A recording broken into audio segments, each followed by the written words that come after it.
PhD আসলে কি?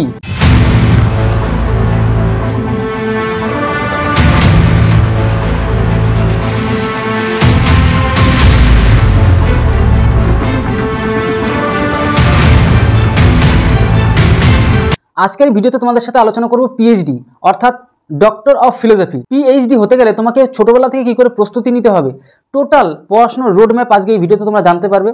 এবং এর পাশাপাশি পিএইচডি করলে তুমি কি ধরনের কাজ করতে পারবে, মানে জব অপরচুনিটি কি কি আছে, এবং তোমাকে এডুকেশন কোয়ালিফিকেশন মানে কি করে পড়াশোনা করতে হবে, কত পার্সেন্ট নাম্বার পেতে হবে, টোটাল বিষয় নিয়ে আলোচনা করব। এছাড়া এই ভিডিওতে তোমাদেরকে সম্পূর্ণ একটা গ্রাফ করেছি, যে গ্রাফের মাধ্যমে একদম স্পষ্ট ভাষায় পিএইচডি কি টোটাল বিষয় নিয়ে আলোচনা করব। তাহলে চলো শুরু করা যাক। পিএইচডি অর্থাৎ ডক্টর অফ ফিলোসফি, এই পিএইচডি করতে গেলে তোমাকে প্ল্যান বা তোমার যে লাস্ট ডেস্টিনেশন পড়াশোনার সেটাও কিন্তু তোমাকে ঠিকঠাক জানতে হবে। তাহলে টোটাল দেখো এখানে তোমাদের যে গ্রাফটা করেছি এর মাধ্যমে টোটাল তোমাদেরকে একদম স্পষ্ট ভাষায় সহজ ভাষায় তোমাদেরকে বিষয়টা বলবো যাতে তোমরা খুব সহজে বুঝতে পারো। দেখো একদম প্রথমেই আমরা যদি খেয়াল করি আমাদের চিড়েগুড়িতে যদি আমরা বলি একদম লোয়ার ক্লাসে যদি আমরা কথা বলি তাহলে 6 বছরে ভর্তি নেয়, জানো আশা করি। এবার ওখানে 6 বছর যেহেতু ভর্তি নেয় তাহলে আমরা তখন কি করছি, জিরো ক্লাস মানে ওই খিচুড়ি স্কুল বলি, কখনো মানে কেউ আমরা চিড়েগুড়ি স্কুল বলি। তো সেখানে থেকে যদি আমরা খেয়াল করি আমরা এক এক করে করতে আমাদের ক্লাস পড়তে আমরা একটা সময় কি পিএইচডি ক্লাসটাও করতে পারবো। দেখো তোমাদেরকে একদম সিম্পল ভাষায় জিনিসগুলোকে বলে দিচ্ছি। আমাদের 6 বছর থেকে আমরা যদি শুরু করি তাহলে আমাদের কাছে এটা কি জিরো ক্লাস, তারপরে 1 ক্লাস 2 ক্লাস এভাবে আমরা এগোতে থাকি। তাহলে আমরা যদি খেয়াল করি এই 1 2 3 4 5 6 7 8 9 10, তাহলে এটা আমাদের কি, এটা আমাদের 10 ক্লাস, তাই না? এটা আমাদের 10 ক্লাস। তারপরে 11 12 এটা আমাদের 12 ক্লাস, তারপরে গ্র্যাজুয়েশন, তারপরে আমরা ধীরে ধীরে পিএইচডির দিকে পৌঁছাবো। তাহলে আমরা কি দেখতে পাচ্ছি, যদি ভালো করে খেয়াল করে দেখো যে আমাদের পিএইচডি যদি কমপ্লিট করতে চাই মানে কোনো সাবজেক্টের উপর আমরা যদি এক্সপার্ট হতে চাই, মানে কি যে তোমার যে ভালো লাগা যে সাবজেক্টটা সেটাকে তুমি যদি সবথেকে বেশি দক্ষ হতে চাও, এক্সপার্ট হতে চাও, তাহলে তোমাকে কিন্তু পিএইচডি করতে হবে।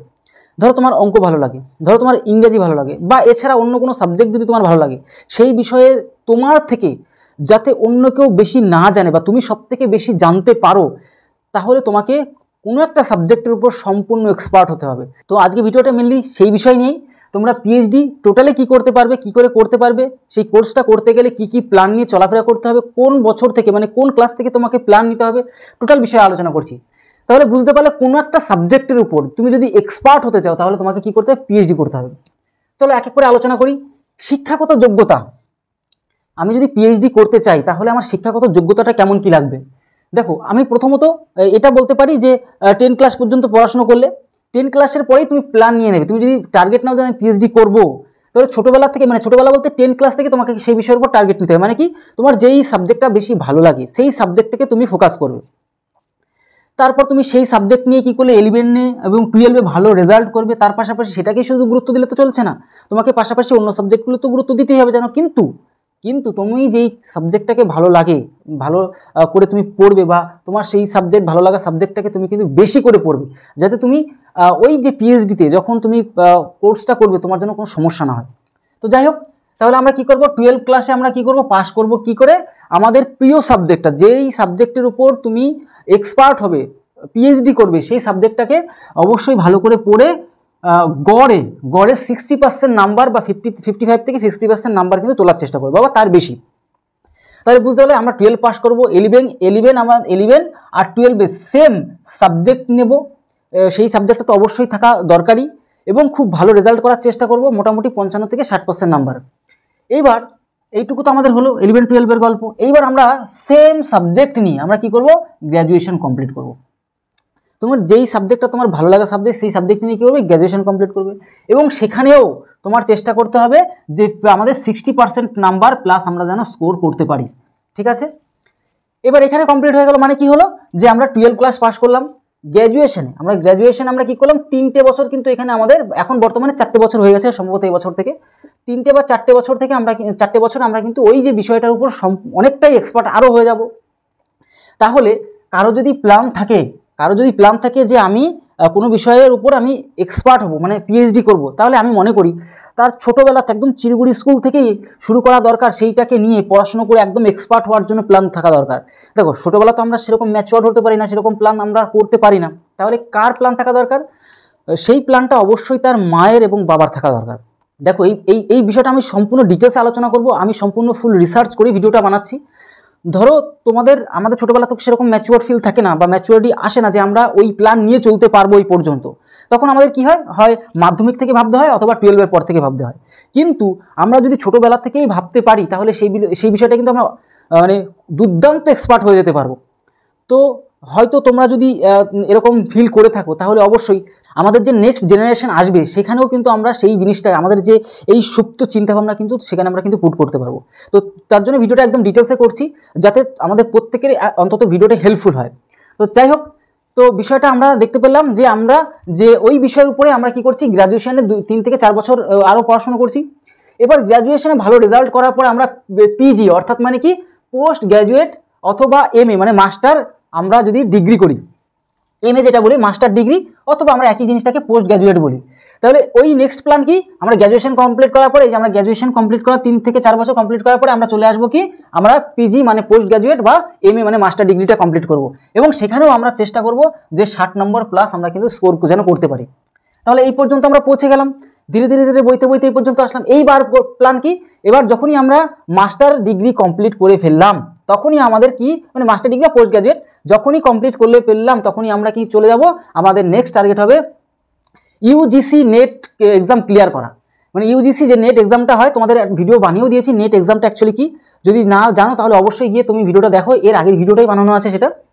তো ইউজিসি নেটটা তোমাদের কিন্তু প্রিপারেশন নেওয়া শুরু করতে এবং সেটাকে ক্লিয়ার করতে হবে এই পোস্ট গ্র্যাজুয়েট মানে এমএ কমপ্লিট করার পরেই। এবারটা কি হচ্ছে, তুমি এন্ট্রান্স এক্সামের মাধ্যমে মানে যেটা কিনা প্রবেশিকা পরীক্ষা, ওই এন্ট্রান্স এক্সাম দিয়ে তুমি কি করবে, পিএইচডিতে ভর্তি হয়ে গেলে। তাহলে বুঝতে পারলে ইউজিসি নেটটা ক্লিয়ার করতে হবে এবং তারপরেই আমরা কি করতে পারবো, এন্ট্রান্স এক্সামের মাধ্যমে পিএইচডি কিন্তু আমরা কোর্সটা করতে পারবো। এবং পাশাপাশি বলে রাখি, ভারত তথা গোটা পৃথিবীতে বিখ্যাত একটা কোর্স হচ্ছে বা বিশাল দামি একটা কোর্স হচ্ছে পিএইচডি কোর্স। মানে বুঝতেই পারছো কোনো সাবজেক্টের উপর সব থেকে বেশি দক্ষ হতে পারবে এই পিএইচডি কোর্সের মাধ্যমে। তাহলে ক্লিয়ার হলো। এইবার যে ফিসের কথা যদি বলি তাহলে আমরা কি বুঝতে পারলাম, যে আমরা বুঝতে পারলাম আমরা ছোটোবেলা থেকে পড়তে মাধ্যমিকে আসলাম। দেখো পড়াশোনার যদি আমি আমাদের জীবনে যদি পড়াশোনার যদি রোড ম্যাপটা বলি, খুব দুর্দান্ত একটা জিনিস। মানে একটা সময় পিক পড়াশোনা হবে, তারপর আবার ধীরে ধীরে সিঙ্গেল পড়াশোনা হবে। ব্যাপারটা কীরকম দেখো, মানে এই জিনিসটা খেয়াল করো, আমরা যখন ক্লাস 1-এ পড়ি বা তার থেকে নিচে ক্লাসে পড়ি তখন আমাদের একটা কি দুটো ওয়াকফ বই শুধু ধরিয়ে দেওয়া হয় যে এই ওয়াকফ বইগুলো পড়ো ঠিক মতো, মানে একটা থেকে দুটো বই থাকে। তারপর ধীরে ধীরে যত বাড়তে মানে আমাদের ক্লাসে উঠতে থাকি, উপরে ক্লাসে উঠতে থাকি, দেখবা যখন আমরা 10 ক্লাসে উঠি তখন দেখবা 8টা বা 7টা সাবজেক্ট থাকে। তো এই 10 ক্লাসের পরে যখনই আমরা চলে যাই 11-12 ক্লাসের দিকে আবার যেতে থাকি, তখনই দেখবে 11-12 ক্লাসে আবার সাবজেক্ট করে যায়, 5টা হয়ে যায়, কখনো 4টে হয়ে যায়। ধীরে ধীরে আবার গ্র্যাজুয়েশনে যখন চলে যায় তখন দেখবে 3টে সাবজেক্ট হয়ে যায়। আবার যখন আরও উঁচু ক্লাসে চলে যাব তখন আমরা কি একটা সাবজেক্টের উপর বেশি দক্ষ, মানে কি যেখান থেকে শুরু করলাম আমরা সেরকমভাবেই কিন্তু অ্যাকচুয়ালি শেষ করি। তা জীবনটা অ্যাকচুয়ালি পড়াশোনার এমনটাই ঘটে যে শেষ পর্যন্ত যখন তুমি পিএইচডি করবে তখন কি হচ্ছে, তোমার একটা সাবজেক্টের উপরেই তোমাকে কিন্তু দক্ষ হতে বলবে। মানে তুমি যদি অঙ্ক নিয়ে ভালো করে পড়াশোনা করো তাহলে অঙ্কটাকেই তোমাকে পিএইচডিতে তোমাকে ওই সাবজেক্টের উপর সম্পূর্ণ রিসার্চ করে পড়াশোনা করতে হবে। তো এই হচ্ছে ব্যাপার, মানে আমাদের পড়াশোনাটা মানে আপ অ্যান্ড ডাউন কিন্তু হচ্ছে, মানে ডাউন ছিল আপ হচ্ছে। মানে সাবজেক্টের কথা যদি বলি, সাবজেক্ট দেখো 10 ক্লাসে একদম মিডিল পজিশন, যেখানে সব থেকে বেশি সাবজেক্ট নিয়ে পড়াশোনা করতে হয়, তারপর ধীরে ধীরে আবার কমে যায়। তার জন্য এই 10 ক্লাস মাধ্যমিক ক্লাসটা সবথেকে এক গুরুত্বপূর্ণ একটা ক্লাস, বা তুমি যদি কোর্স বলো তো সবথেকে গুরুত্বপূর্ণ একটা কোর্স, যেটা কিনা আমাদের টোটাল রোড ম্যাপটাকে তৈরি করে। তো এই হচ্ছে ব্যাপার। তাই এইখান থেকে আমি যদি বলি যে তোমরা যদি ছোটোবেলা থেকেও প্ল্যান না নিতে পারো তাহলে 10 ক্লাস থেকে কিন্তু তোমাদের প্ল্যানটা নিয়ে নিতে হবে যে আমি কোন বিষয়ের উপর গিয়ে আমি পিএইচডি করবো বা সামথিং যাই করার করবো। আর আমি যদি বলি যে এই 10 ক্লাসটা এমন একটা গুরুত্বপূর্ণ ক্লাস যেখানে তোমাকে সমস্ত নেক্সট যে ফিউচারে নিয়ে কিন্তু ভাবতে হবে। কীরকম, তুমি যদি বিভিন্ন ধরনের কোর্স করো, তুমি সবাই তো পিএইচডি করবে না, এটা আমরা নিজেরাও জানি, কিন্তু এই মাধ্যমিকের পরে তুমি কি প্ল্যান নিয়ে চলবে সেটা কিন্তু এই মাধ্যমিকের থেকেই ভাবতে হবে। কীরকমটা, তুমি যদি কোনো কোর্স করো, তুমি যদি রেলের যদি কোনো কোর্স করো, মানে আইটিআই কোর্স যদি করতে চাও তাহলে আমি বলবো 10 ক্লাসের পর থেকে শুরু করো, 12-এর পর্যন্ত পৌঁছতে যেও না। তার কী হবে, এটাতে কী হবে, তোমার বেটার হবে। তুমি এই 10 ক্লাস করতে করতে তুমি 12 যখনই পৌঁছে যাবে তোমার কিন্তু ওই আইটিআই কোর্স বা কম্পিউটার কোর্স বা সামথিং যাই কোর্স শেখো না কেন, তোমার কিন্তু সেখানেই ওই সময়ের মধ্যে কিন্তু কমপ্লিট হয়ে যাচ্ছে। এবং সাথে সাথে তুমি কিন্তু অন্যদের থেকে অন্যদের বন্ধু থেকে তুমি কিন্তু অ্যাডভান্স হয়ে যাচ্ছ।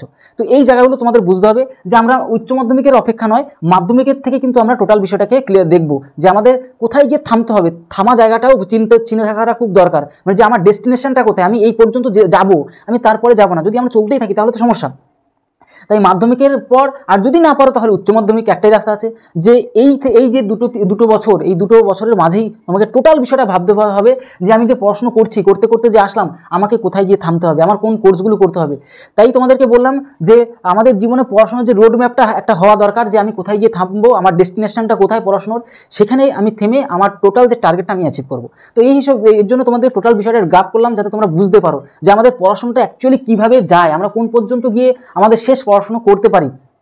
মানে অ্যাকচুয়ালি অনেকে বুঝি না, যে আগে তো জানতাম না, ছোটোবেলা যখন পড়াশোনা করতাম তখন বুঝতাম না যে অ্যাকচুয়ালি পড়াশোনার শেষ বিন্দু কোথায়। পড়াশোনার শেষ বিন্দু অ্যাকচুয়ালি সেরকম কিছু হয় না। তবে মোটামুটি যদি তুমি এই গ্রাফটা খেয়াল করো, তাহলে এই পিএইচডি পর্যন্ত মানে কোনো একটা সাবজেক্ট, যেহেতু আমরা পড়াশোনা করছি কোনো সাবজেক্ট নিয়ে, তাহলে পিএইচডি হচ্ছে শেষ বিন্দু, যেখানে আমরা পড়াশোনাটা আমাদের ডেস্টিনেশনটা থামাতে পারি। মানে কোনো একটা বিষয়টা এক্সপার্ট হতে, তার উপরে কোনো আমাদের কোনো যদি কোর্স বলো বা ক্লাস বলো নেই, ঠিক আছে? তাহলে বুঝতে পারলে। কিন্তু এটা করার জন্য আমাদের টোটালি জীবনের কতটা বছর আমাদের তাহলে খরচ করতে হচ্ছে। দেখো, আমি যদি 6 বছর থেকে শুরু করি, 6 বছর আমরা যদি ভর্তি হই কোনো চিটাগুড়ি বা একদম জিরো ক্লাসে, সেখান থেকে 1, 2 করতে করতে যদি আমরা একদম পিএইচডি পর্যন্ত পৌঁছাতে চাই, তাহলে আমাদের জীবনে কতটা বছর যাচ্ছে আমরা একটু খেয়াল করে দেখি। এখানে 6 বছর, তারপর যদি এটা 7 বছর, এই 8, 9, 10, 11, 12, 13, 14, 15, 16, 17, 18, 19, 12 পর্যন্ত 19 বছর। তাহলে 12 পর্যন্ত 19 বছর আমরা দেখতে পারলাম গেল গিয়ে। তারপরে আমাদের যদি খেয়াল করি, বা কারো 1 বছর একটু বেশি বা কম হতে পারে, ওটা কোনো ব্যাপারই না, মোটামুটি একটা রাউন্ড ফিগার চলো।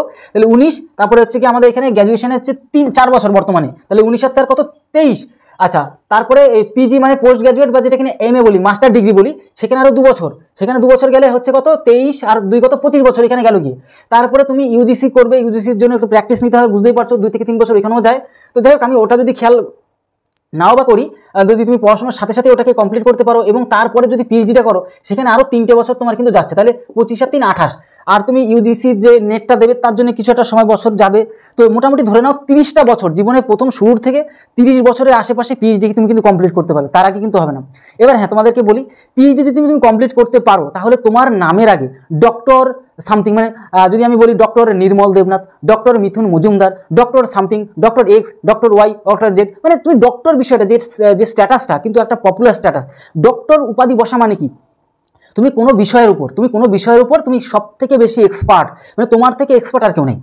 ক্লিয়ার হলো ব্যাপারটা? তাই ডক্টর এই জন্যই কিন্তু বসানো হয়, যে কোনো বিষয়ের উপর তুমি সম্পূর্ণ এক্সপার্ট একটা ম্যান।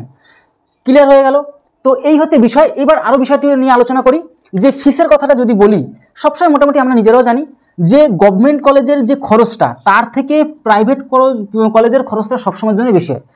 কলেজ বলো বা ইউনিভার্সিটি বলো, প্রাইভেট কলেজে সবসময় বেশি খরচ হয় গভর্নমেন্ট কলেজের তুলনায়, আর প্রাইভেট কলেজের তুলনায় গভর্নমেন্ট কলেজে খরচ কম হয়। যদি উল্টো করে বলি, ব্যাপারটা একই দাঁড়াচ্ছে, প্রাইভেট কলেজে সবসময় একটু খরচটা বেশি হয়। এবার পিএইচডি যে তুমি কমপ্লিট হলেই নামের আগে কি করতে পারবে, নামের আগে ডক্টর বসাতে পারবে, যেটা তোমাদের বললাম ডক্টর এক্স, মানে তোমার যেটা নাম ডক্টর, তারপরে তোমার নাম। ক্লিয়ার হয়ে গেল ব্যাপারটা? এবার সেই বিষয়গুলো তোমাদের বলেই দিলাম। আর তো এটাও বললাম যে আমাদের জীবনের 30টা বছর কিন্তু আমাদের জীবনে কিন্তু এখানে যাবে, মানে ওরম আশেপাশে যাবে পিএইচডি যদি করতে চাও। এবার তাহলে এটাও বললাম যে তোমাদের কোনো সাবজেক্টের উপর যে সম্পূর্ণ এক্সপার্ট হতে পারবে এই পিএইচডি তুমি যদি কোর্স কমপ্লিট করো, মানে ডক্টর অফ ফিলোসফি তুমি যদি করো, ঠিক আছে? এইবার শেষে তোমাদেরকে বলবো যে আমরা এই যে পিএইচডি করছি, এত কষ্ট করে যে করছি, এত পড়াশোনা করে, এত ধৈর্য, অনেক মানে এই পিএইচডি করতে গেলে বুঝতে পারছো, জীবনে 30টা বছর এখানে তোমাকে খরচ করতে হবে, মানে তোমার জীবনে অনেকটা ধৈর্যশীল হতে হবে। ধৈর্য প্লাস তোমাকে পড়াশোনা করতে হবে, মানে একটা খরচ হবে, কত ম্যানেজমেন্ট করতে হবে। তো এইটা যদি তুমি করতে চাও, আর তারপরে তুমি অ্যাকচুয়ালি যে এত কোর্সে করলে, এত বড়সড় কোর্সে করলে, তার থেকে তো কিছু অন্তত মানুষের মনে কিছু পাওয়ার, মানে কি জব অপরচুনিটি আছে সেসব বিষয় তো জানার ইচ্ছা সবাই থাকে। তাহলে জব কী পেতে পারো, কলেজের প্রফেসর হিসেবে তুমি কিন্তু জয়েন করতে পারবে। তার পাশাপাশি তুমি কিন্তু লেকচারার হতে পারবে। তার পাশাপাশি তুমি রিসার্চ করতে পারবে কোনো বিষয়, যেহেতু তুমি কোনো একটা বিষয়ের উপর একদম সম্পূর্ণ এক্সপার্ট হয়েছো, তাই তুমি অবশ্যই কিন্তু কোনো বিষয়ের উপর রিসার্চ করতে পারবে। এছাড়া অনেক জব আছে, কেন তুমি একটা পিএইচডি ম্যান, মানে তোমাকে কিন্তু অনেক ভালো ভালো জবের জন্য কিন্তু তুমি অ্যাপ্লাইও করতে পারবে এবং পাবেও। তো টোটাল বিষয় নিয়ে আলোচনা করলাম, আশা করি তোমরা বুঝতে পেরেছো পিএইচডি অর্থাৎ ডক্টর অফ ফিলোসফি কি, কীভাবে প্রস্তুতি নিয়ে একদম শেষ পর্যন্ত তোমাকে পৌঁছতে হবে। টোটাল বিষয় নিয়ে আলোচনা করলাম, আশা করি ভিডিওটা দেখে তোমরা সম্পূর্ণ বুঝতে পেরেছো। ভিডিওটা তোমাদের কেমন লাগলো অবশ্যই জানাতে ভুলবে না, এবং তোমরা যদি চাও বন্ধুদের কাছেও শেয়ার করবে, যারা পিএইচডি শিখতে চায়, পিএইচডি কোর্সটা করতে চায়, এবং আমাদের জীবনের পড়াশোনার রোডম্যাপটা অ্যাকচুয়ালি কি শুরু থেকে শেষ পর্যন্ত টোটাল বিষয়টা তোমরা যদি শেয়ার করতে চাও, তাহলে অবশ্যই বন্ধুদের কাছেও শেয়ার করবে। যদি নতুন হয়ে থাকে আমাদের চ্যানেলকে সাবস্ক্রাইব করে বেল আইকনটি প্রেস করে রাখো। এমন ধরনের হেল্পফুল ভিডিও পাওয়ার জন্য। তাহলে ভিডিওটি আজকে এই রইল। সবাই ভালো থেকো, সুস্থ থেকো। জয় হিন্দ, জয় ভারত।